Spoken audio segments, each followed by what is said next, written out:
The wind howled like a banshee that night, a primal scream tearing through the Florida coast. Rain lashed against the windows of my little Clearwater home, a place I had lovingly tended for a quarter of a century, making it my sanctuary after Thomas passed. I huddled in the innermost hallway, listening to the cacophony of nature's fury, the splintering crack of trees, the horrifying rush of water, the sickening groan of my house as it fought a losing battle against Hurricane Irma. When dawn finally broke, it revealed a landscape of utter devastation. My home, once a beacon of comfort and countless memories, was now a mangled skeleton of wood and twisted metal, its roof peeled back like a sardine can. The insurance adjuster, a kind but detached young man, walked through the ruins with a clipboard and a camera. He spoke in hushed, regretful tones, using words like catastrophic damage and structural compromise.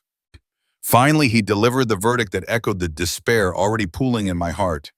Evelyn, I'm so sorry. It's a total loss. Homeless.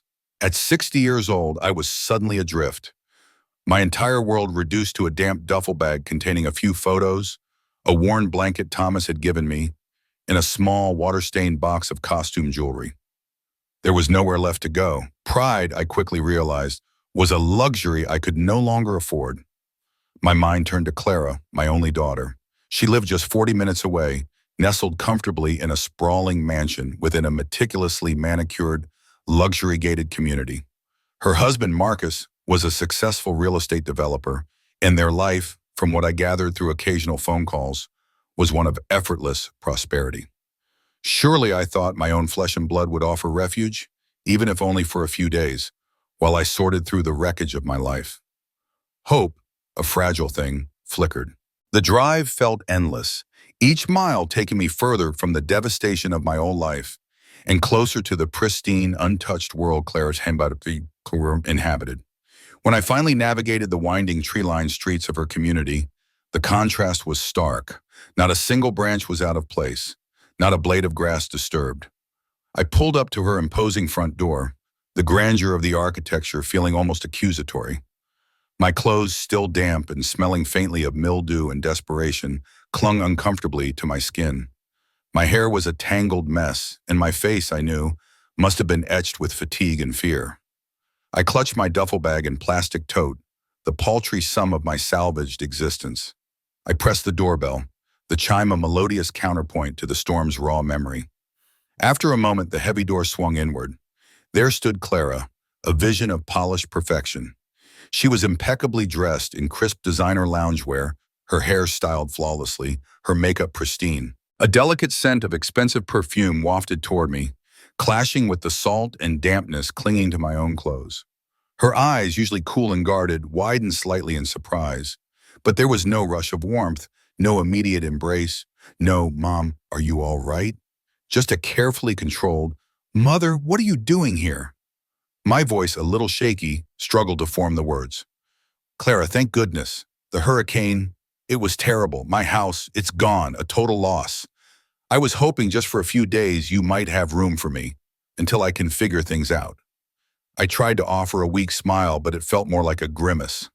I watched her face, hoping for a flicker of sympathy, an acknowledgement of the unimaginable loss I had just endured. Instead, her perfectly sculpted features tightened, and her expression turned decidedly cold. "You can't stay here, Mother," she stated, her voice devoid of emotion, as if discussing a trivial inconvenience. "Marcus isn't fond of house guests. He values his privacy, and frankly, so do I." My heart sank, a heavy stone dropping into a cold well. Then came the added sting, a cruel dismissal delivered with an air of clinical detachment. Especially people who can't contribute to the household expenses. We have a certain lifestyle to maintain, and frankly, accommodating people who can't pull their weight just isn't feasible. The word people hung in the air, a deliberate barb designed to strip me of any familial connection, to reduce me to an unwelcome stranger. A lifetime of memories flashed before my eyes. The sleepless nights, the double shifts at the diner, the endless budgeting to put food on the table and clothes on her back after Thomas died too soon. I had sacrificed so much, given up my own dreams just to ensure Clara had every opportunity every chance at a better life than mine. Clara, I began, my voice trembling with a mixture of hurt and disbelief. I raised you alone after your father passed. I worked 2, sometimes 3 jobs, just to keep a roof over our heads, to send you to that good school. I gave you everything I had. She waved a dismissive hand, a gesture of impatience. That was your choice, Mother. Parents are supposed to provide for their children. That's how it works. You chose to be a single mother. Those were your decisions.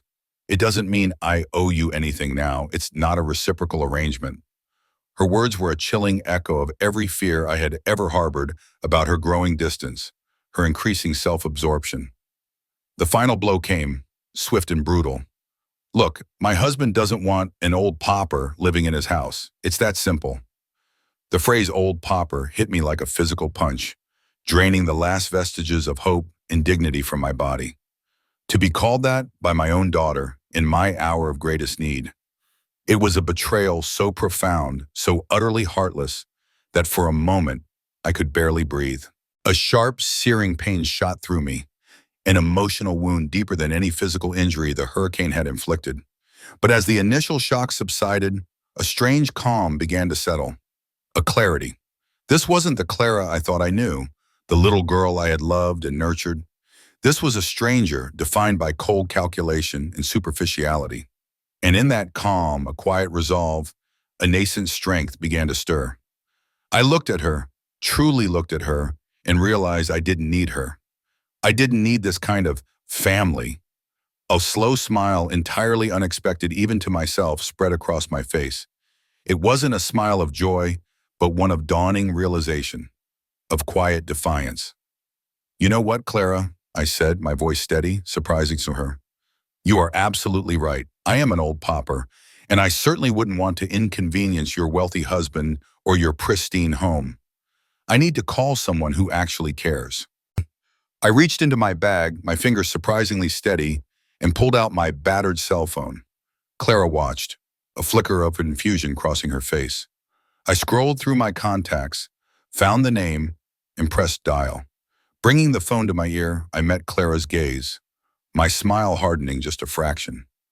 Arthur, I said into the receiver, my voice clear and firm. It's Evelyn. I think it's time you met my daughter.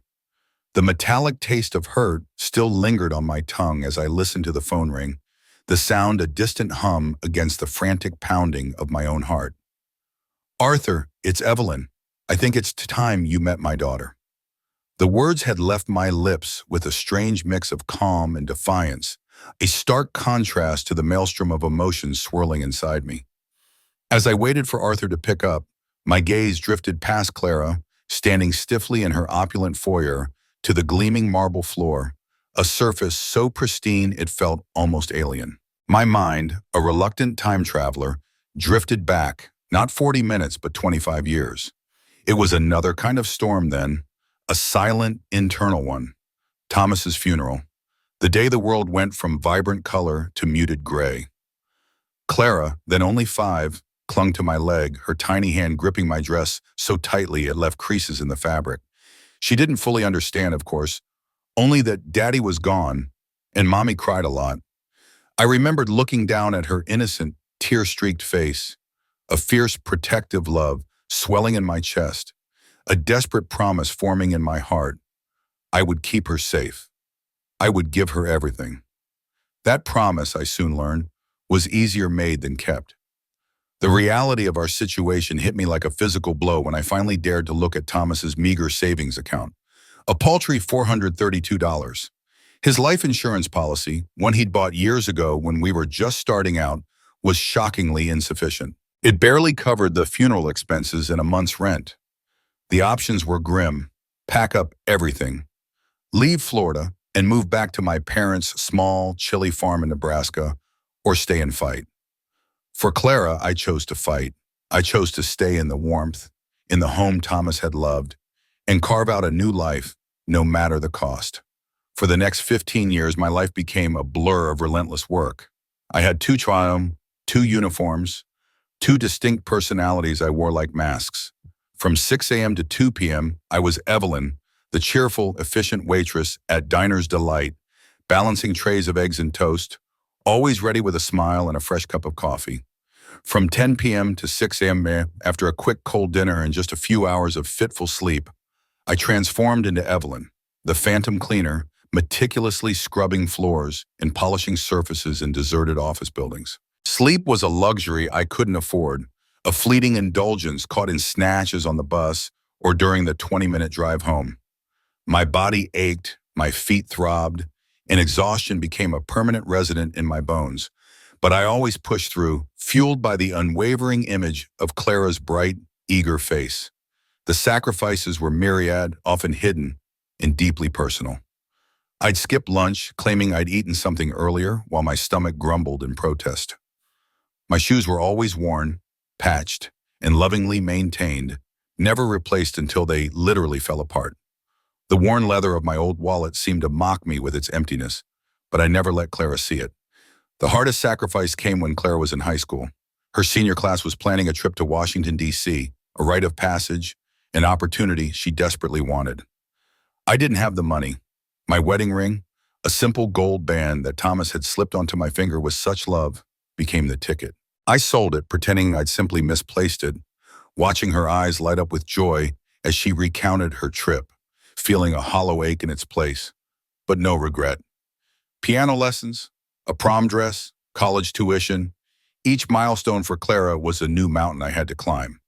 I worked extra shifts, took out small, high-interest loans, and stretched every dollar until it screamed. Why did I do it? Why did I hide the extent of our struggle from her? I remembered my own childhood, my parents perpetually mired in their own financial difficulties, using their hardships as weapons, as a constant source of guilt and complaint. I vowed Clara would never experience that. She would have a childhood free from the burden of adult worries. She would know security, stability, and the freedom to dream. And so, Clara grew up believing we were comfortable, if not wealthy. She saw my jobs as normal, simply what mom did, not as a desperate, exhausting struggle to keep us afloat. She saw me come home tired, but always with a smile, always ready to listen to her stories.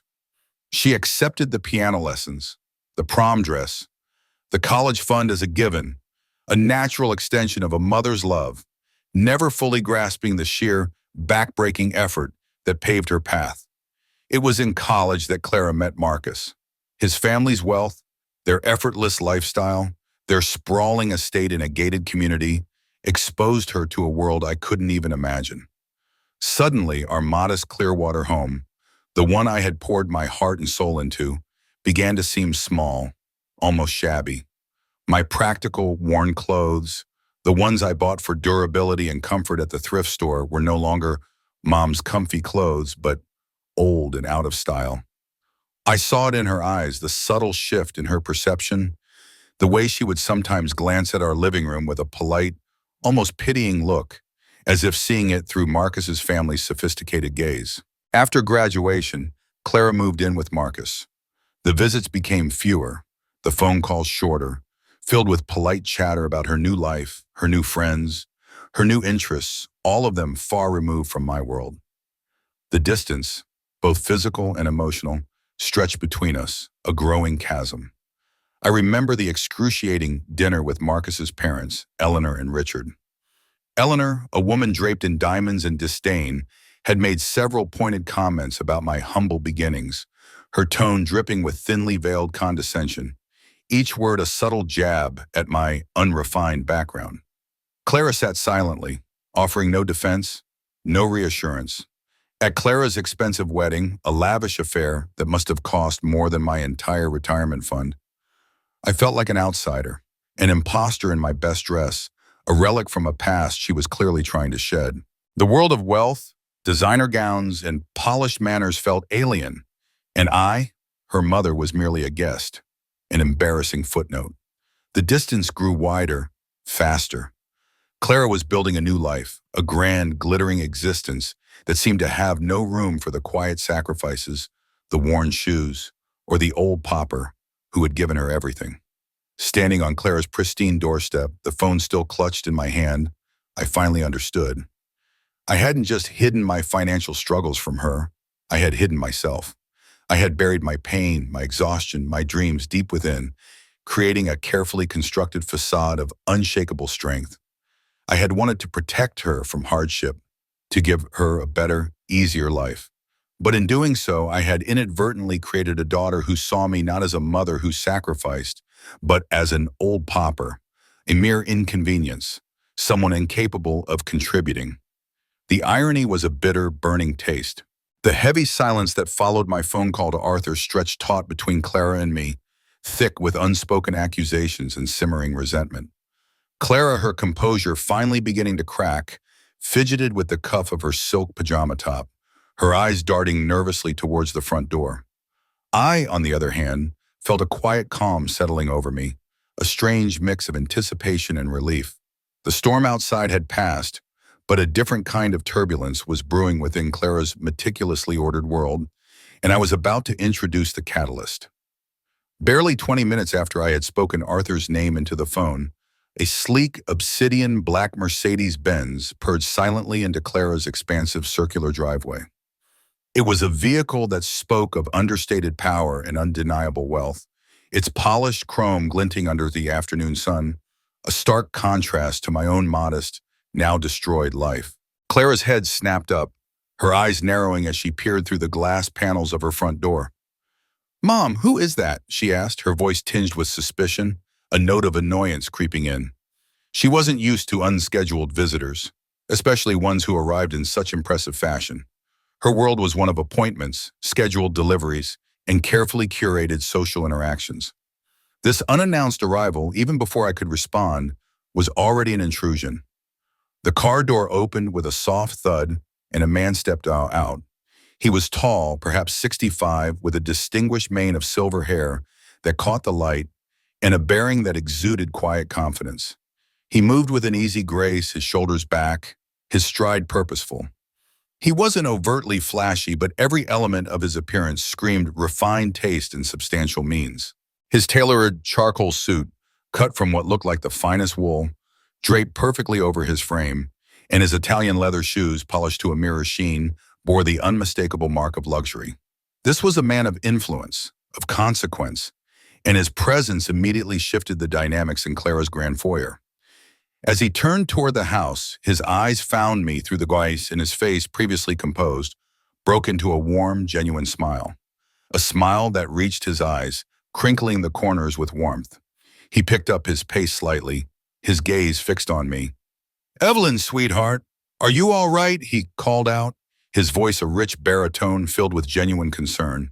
The term sweetheart hung in the air, a tender endearment spoken with such natural affection that it reverberated through the opulent space, shattering Clara's carefully constructed composure. I watched Clara's face as Arthur approached. Her initial confusion at the expensive car quickly morphed into wide-eyed shock as she processed the affectionate greeting. Her jaw, which had been set in a rigid line, slackened visibly. Her eyes, moments ago filled with irritation, now held a bewildered panic, darting between Arthur and me as if trying to reconcile two impossible realities. Who was this man, and why was he calling her mother sweetheart? The question was unspoken, but it screamed from her bewildered expression. "I'm fine now, Arthur," I replied, my voice steady, my own smile broadening, feeling a profound sense of peace wash over me as he reached the door. He took my hand, his grip firm and reassuring, his thumb gently stroking the back of my hand. The small gesture was more comfort than I had received from my daughter in months, perhaps years. I turned to Clara, who was now utterly speechless, her eyes still huge with disbelief. "Clara," I began, my voice clear and calm, savoring the moment, "I'd like you to meet someone very important." I paused for a breath, allowing the suspense to build, watching her face cycle through a dozen emotions: confusion, fear, dawning dread. "Clara, I'd like you to meet my husband, Arthur." The word husband dropped into the silence like a stone into a still pond, creating ripples that spread rapidly across Clara's face. She visibly recoiled, her mouth opening and closing soundlessly. For a few agonizing seconds, no sound escaped her lips. She simply stared, her mind clearly struggling to process the implications of my statement. Finally, a choked, disbelieving stammer escaped her. Your, your what? Husband? You're not married. That's impossible. Her voice was a cracked whisper, utterly devoid of the cold dismissiveness she had shown me earlier. The carefully cultivated image of her life and my place within it was crumbling around her. I maintained my calm, my gaze unwavering. Yes, Clara, I am. We had a small private ceremony about 6 months ago. I explained, the words delivered with a gentle finality that left no room for doubt. The mention of the timeline seemed to confirm her deepest fears, solidifying the shocking truth. Her eyes widened even further, a horrified realization dawning on her. 6 months ago? She gasped, her voice rising in pitch, a frantic edge creeping in. Why didn't you tell me? Why wasn't I invited? How could you keep something like this from me? The questions tumbled out, laced with a sense of betrayal that was almost comical given her earlier treatment of me. Arthur, who had been watching the exchange with a quiet intensity, interjected smoothly, his voice polite, but with an underlying steel that was unmistakable. Perhaps, Clara, he said, his eyes meeting hers, because you haven't spoken to your mother in over 8 months. Not a call, not a text, not even a card. I believe you missed the window for an invitation. His words, delivered with chilling politeness, were a precise, undeniable indictment of her neglect. Clara flinched, caught completely off guard. She stammered for a moment, her face flushing crimson. I've been busy, Arthur, she managed, her voice barely a whisper, a weak, desperate attempt to justify her abandonment. Arthur simply nodded, a tight, almost imperceptible movement of his head. Ah, busy, he replied, his tone devoid of warmth. Yes, I suppose one could call that busy. His politeness was more cutting than any outright anger, a quiet dismissal of her flimsy excuse, leaving Clara utterly exposed and speechless in the opulent space she called home. The shock of my revelation had rendered Clara speechless, her carefully curated world tilting precariously on its axis. Arthur, ever the gentleman, stepped fully into the foyer, his gaze sweeping over the opulent space, then settling briefly on a figure lurking in the shadows of the hallway. Marcus. A subtle nod, almost imperceptible, passed between the two men, a silent acknowledgement of their respective positions. Arthur turned his attention back to Clara, his expression still polite, but now with an undeniable steel.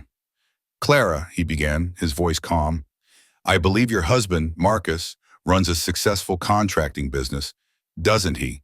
Primarily focused on high-end residential projects in the region. Clara, still reeling from the husband bombshell, could only nod mutely, her eyes wide with bewilderment and a hint of fear. How did this stranger know about Marcus's business?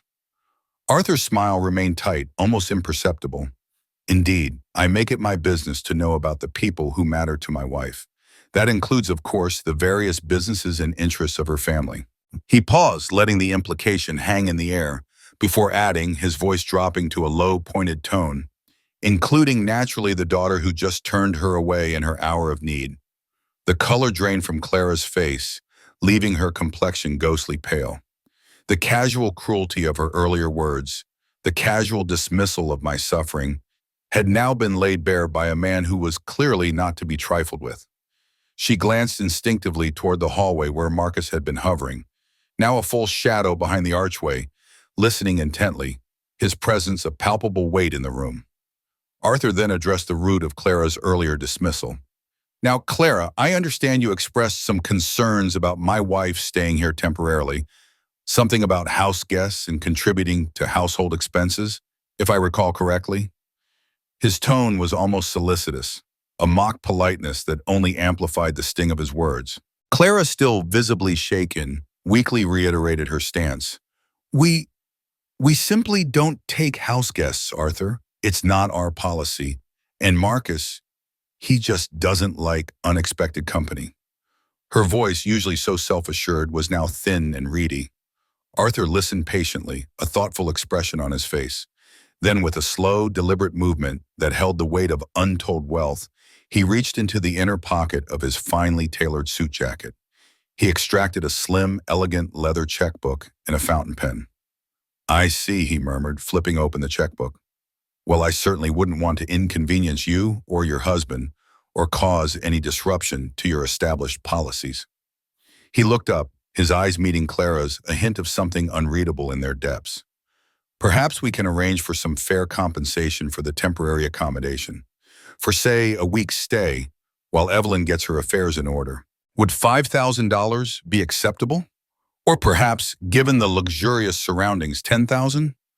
Clara's jaw went slack.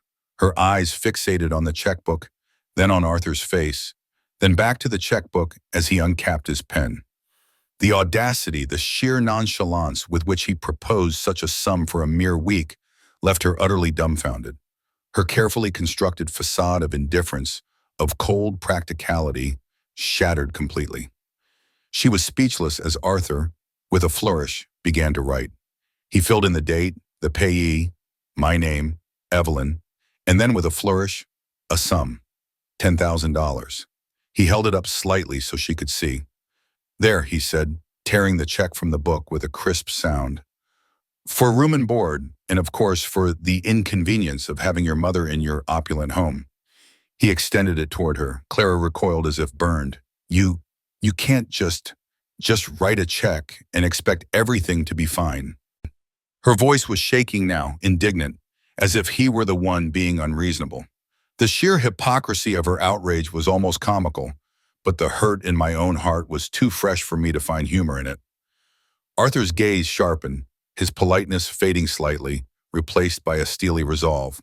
Isn't that precisely what you were asking for, Clara? He countered, his voice a low, resonant question that cut through her indignation. Financial consideration for the inconvenience of helping your own mother? You mentioned contribution to household expenses. This is more than generous contribution, wouldn't you say? At this point, Marcus could no longer remain silent in the shadows. Drawn by the sheer amount written on the check, a hunger flickered in his eyes. He stepped forward fully, his usually smooth, confident demeanor now slightly ruffled. No, Arthur, please, he interjected, his voice attempting to smooth over the rapidly escalating tension. A forced smile plastered on his face. There's no need for that. Evelyn is family. She's always welcome here, of course.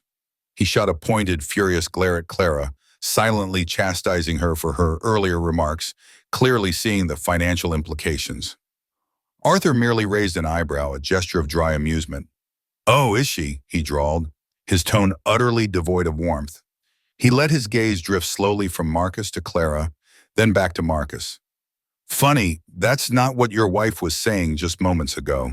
I distinctly heard her mention that her husband, Marcus, didn't want an old pauper living in his house. And you, Marcus, stood by and allowed her to say it. Marcus visibly blanched, his practiced smile faltering. The color that had returned to Clara's cheeks now drained away again, leaving her looking utterly devastated. She turned to me, her eyes wide, an almost desperate confusion on her face. Mom, she pleaded. What is this? Who is he? When did you meet him? Why didn't you tell me? The questions tumbled out, raw and panicked, entirely unlike her usual controlled self. I looked at my daughter, her face a mask of bewilderment and belated regret. The opportunity for honesty, for real connection, had been squandered so many times. You never asked about my life, honey, I said, my voice soft, but each word landing with precise weight.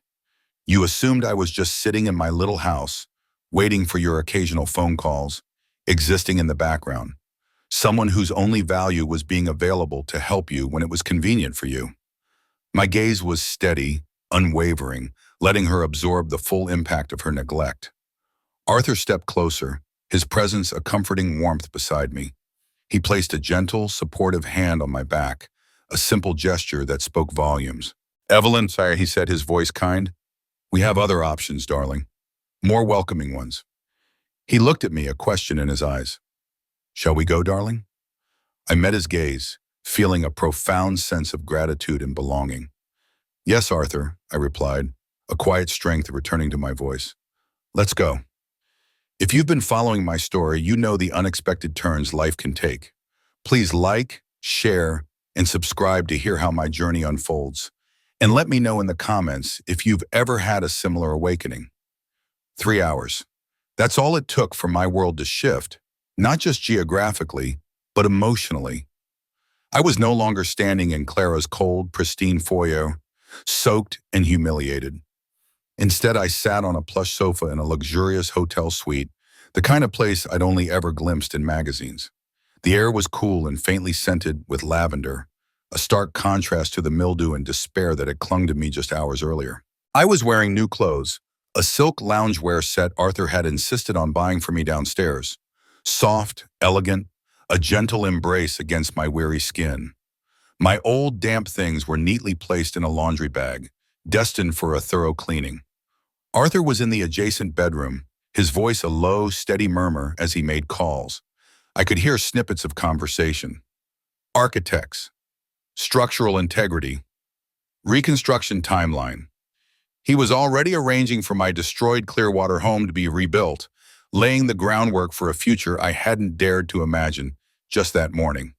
It was surreal, this sudden pivot from utter despair to this cocoon of care and capability.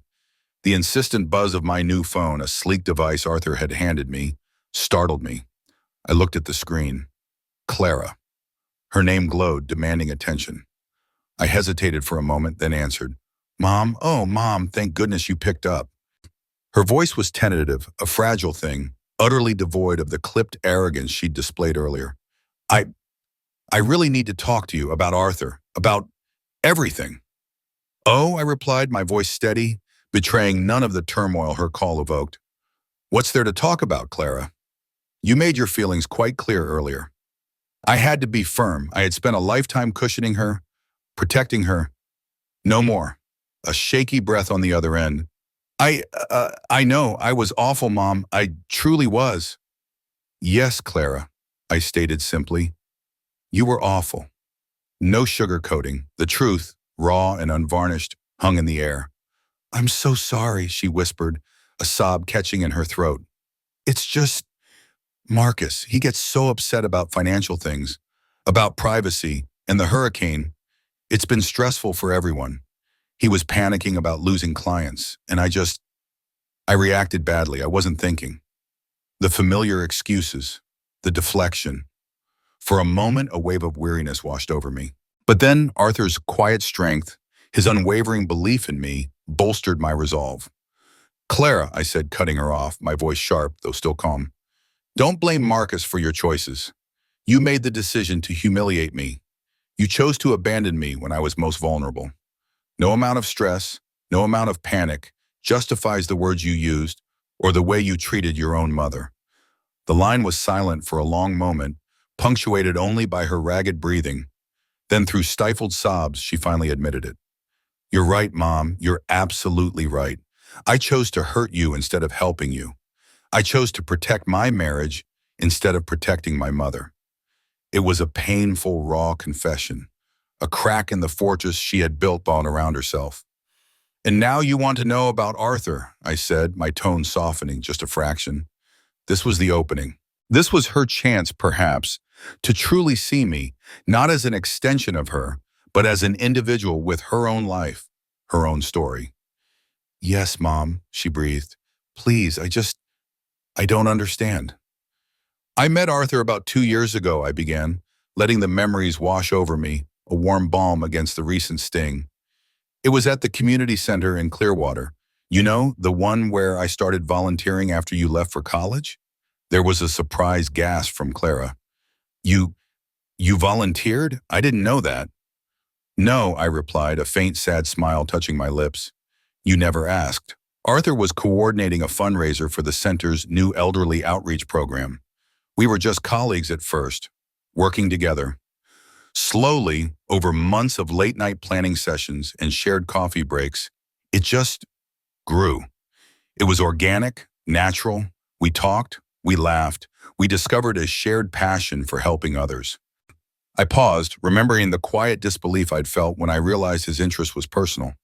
After Thomas, I had resigned myself to a life of quiet solitude, a life defined by motherhood and work. To be seen, truly seen, as a woman again, after 25 years of being either Clara's mom or the hardworking waitress or cleaner, was an overwhelming and beautiful thing. I had struggled to believe in his love, in his genuine affection. "He's a remarkable man, Clara," I continued. "He owns 3 hotels among other business interests. He could have any woman he wanted, a woman younger perhaps, a woman with a more prestigious background.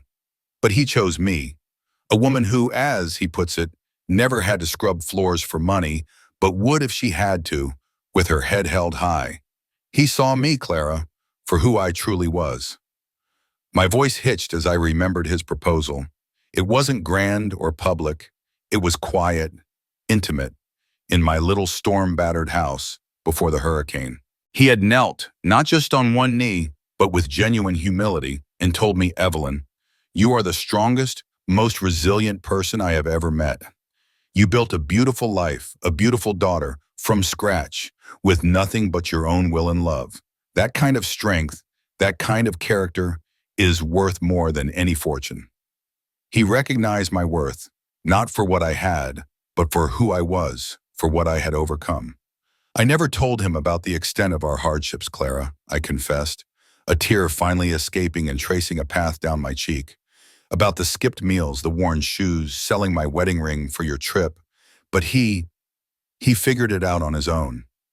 He looked at my hands, at the way I carried myself, at the stories I told about you, and he understood.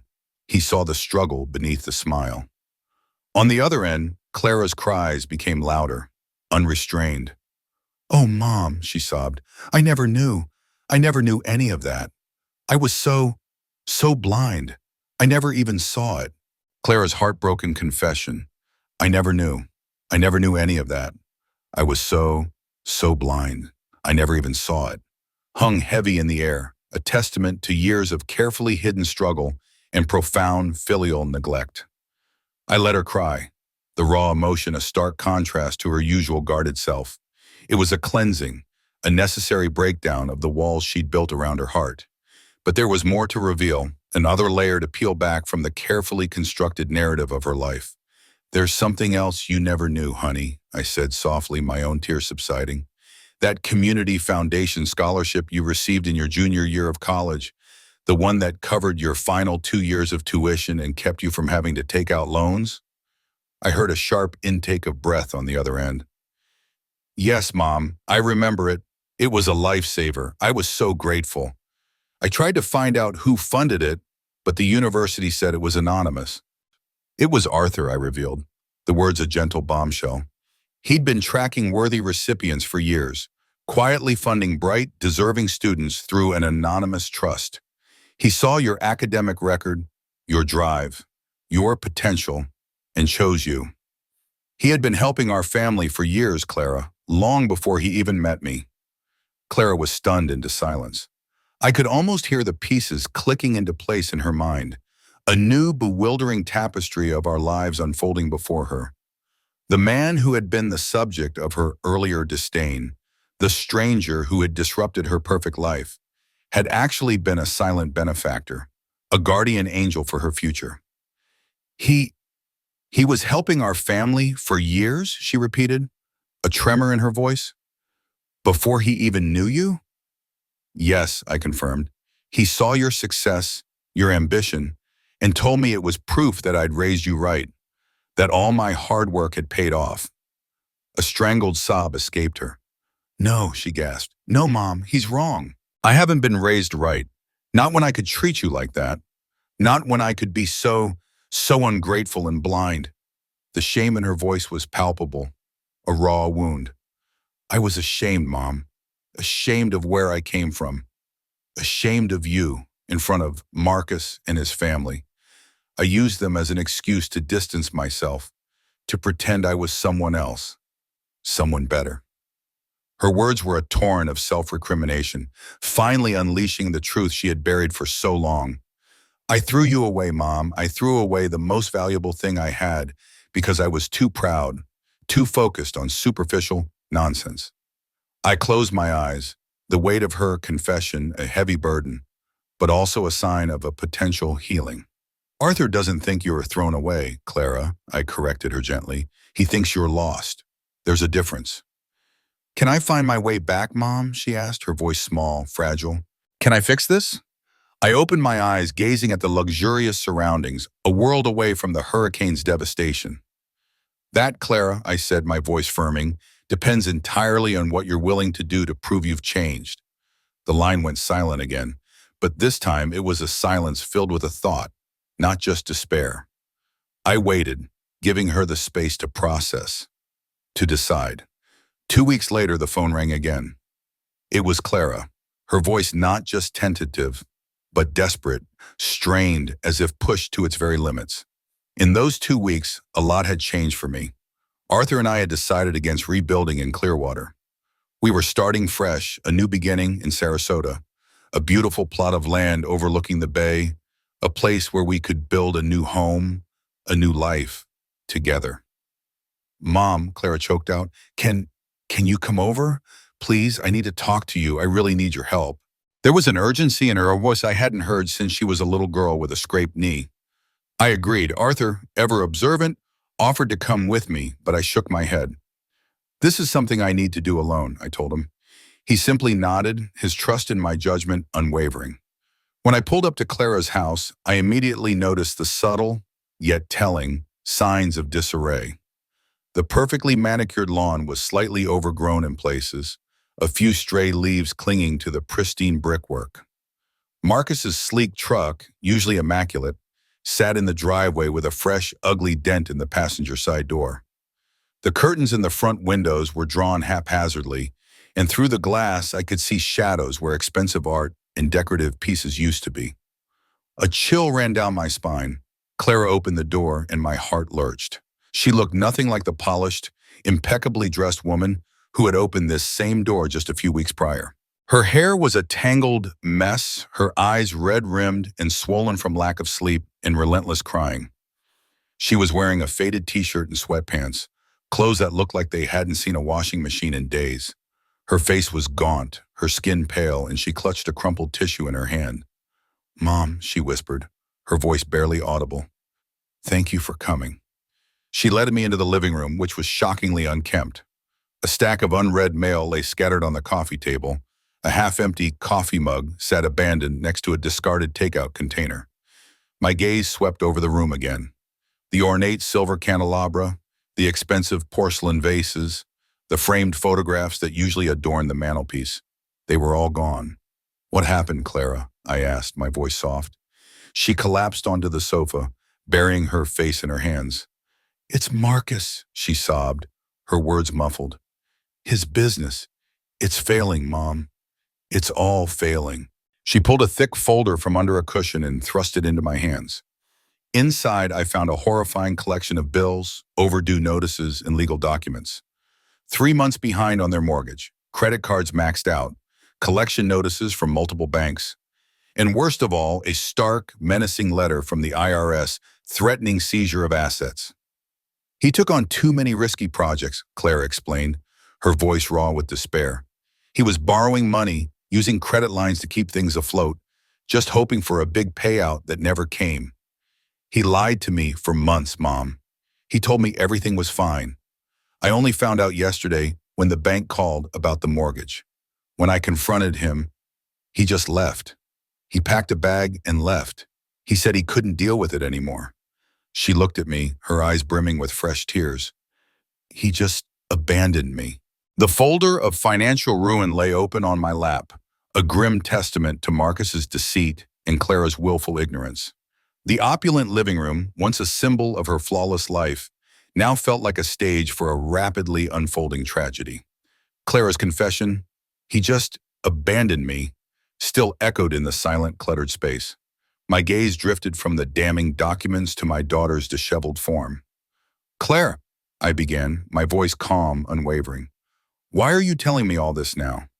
Just 2 weeks ago, you turned me away, homeless, with the words, 'My husband doesn't want an old pauper living in his house.' Now, with your own world crumbling, you call me, and here I am listening to the intimate details of your failing marriage and impending financial ruin. We see you." She looked up, her eyes red and puffy, but with a new, desperate honesty. "Because you were right, Mom," she whispered, her voice raw. "You were always right. You told me some bonds can't be broken. Marcus, he ran. The moment things got hard, the moment the illusion of his wealth shattered, he ran. He abandoned me. But you came. You came when I called, just like you always did." A fresh wave of tears welled in her eyes. I'm so sorry, Mom. So incredibly sorry for everything I said, everything I did, for every time I dismissed you, for every time I made you feel less than. I've had 2 weeks to think, to really think about my choices. She paused, taking a shuddering breath. I started measuring people's worth by their bank accounts, Mom, by the cars they drove, the houses they lived in, not by their character. I honestly believed Marcus's family was better, more sophisticated, more valuable than ours because they had money. I thought Marcus was more valuable because of his wealth, his supposed success. Her gaze dropped to the floor, her shame a palpable presence. And now I see it was all an illusion. His success, his confidence, it was built on sand, on lies. And the moment the tide came in, he abandoned me. Meanwhile, she lifted her head, meeting my gaze, a bitter, self-deprecating smile on her lips. The old pauper I turned away, the mother I was ashamed of, somehow shows up with a man who can solve her homelessness with a phone call and is rebuilding her life stronger than ever. Then, Clara revealed another secret, one that hit me with a quiet force, not of anger but of profound sadness for the years of lost connection. 3 years ago, when Marcus and I were buying this house, she confessed, her voice barely above a whisper, we needed a $20,000 down payment. We were short. Marcus suggested we ask you for a loan. Her eyes welled up again. I told him? You didn't have any money, Mom. I told him it would be embarrassing to even ask.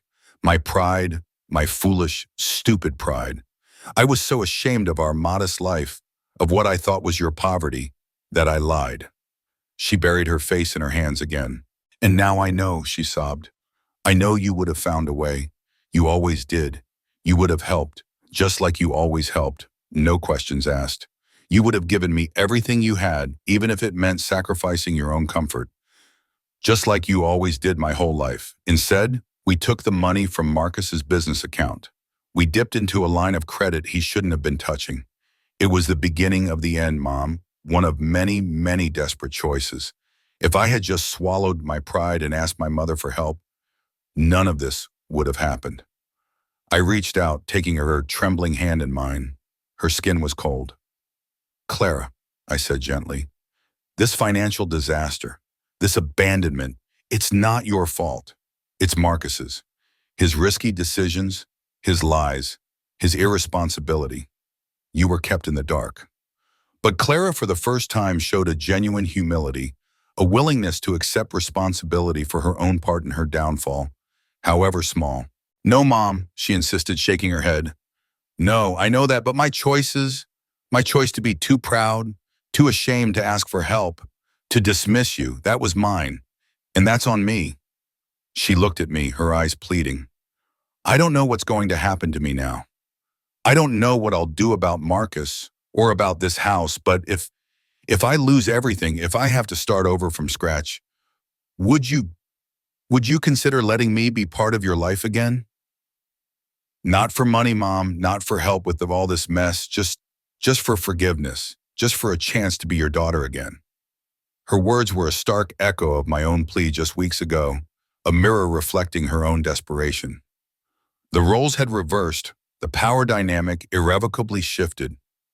The once proud daughter, who had measured her mother's worth by her bank account, was now begging for a chance at unconditional love, not financial rescue. It was a profound, painful moment of truth, of reckoning, that had been years in the making. Clara's plea hung in the air, raw and desperate. Would you consider letting me be part of your life again? Not for money, Mom, not for help with all this mess. Just for forgiveness, just for a chance to be your daughter again. I looked into her tear-filled eyes, seeing not just the immediate crisis, but the years of misdirection, the pride, and the eventual pain. The question of forgiveness was complex, not a simple yes or no. Clara, I said, my voice gentle but firm, forgiveness isn't something I can just hand over like a gift. It's something earned through genuine change. And it depends, my dear, on whether you're asking for it because you've lost everything else, or because you've finally realized what you had all along.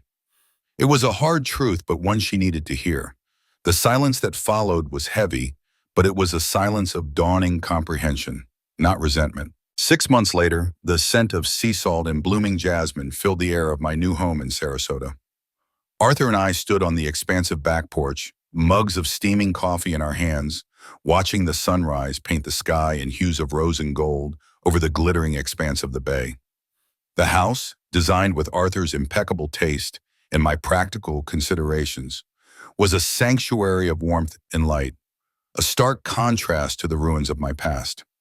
It wasn't just a house, it was a testament to new beginnings, to love when least expected, to a future built on honesty and respect.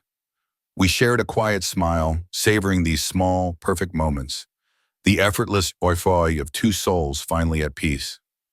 My phone buzzed softly in my pocket. It was a text from Clara. "Good morning, Mom. Just wanted to say thank you again for everything. Marcus started his new job as a project manager yesterday. He's actually listening, learning, being humble. It's strange but good. We're settled into the little apartment near Clearwater, rebuilding, honestly, for the first time." A faint smile touched my lips. Clara had indeed been rebuilding. It hadn't been easy. There were no quick fixes. I had spent hours with her in her tiny kitchen, teaching her how to stretch a dollar, how to transform simple ingredients into inexpensive, nourishing meals. It had been heartbreaking at times, watching her struggle with tasks I had mastered out of necessity decades ago, but also healing, a quiet reestablishment of the maternal bond through shared practical effort. She wasn't asking for money anymore. She was asking for knowledge, for presence. Arthur, who had read the message over my shoulder, chuckled softly. "Marcus? Humble? Never thought I'd see the day." He paused, then added, "But I must admit, Evelyn, Clara has truly surprised me. Her efforts, her genuine desire to change. My initial disgust has slowly, cautiously turned into respect." Coming from Arthur, a man who rarely minced words or suffered fools gladly, it was high praise. "Speaking of change," I said, turning to him, "I was thinking about the will again. I want to establish that scholarship fund for single mothers, just like we discussed. A way to give back, to help women like I was, to give their children a better chance." Arthur nodded, his hand resting gently on my arm. "An excellent idea, my darling. It will be a significant legacy. And for Clara," I continued, my gaze drifting back to the horizon, "I want to set up a trust for her. Nothing that would make her complacent, nothing that would remove the need for her own effort.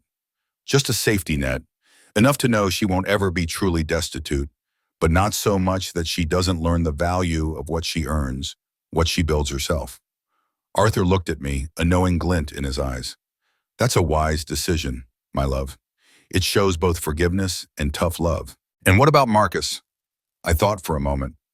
Marcus had fallen hard, lost everything, and from what Clara described, was finally picking himself up, one humble step at a time.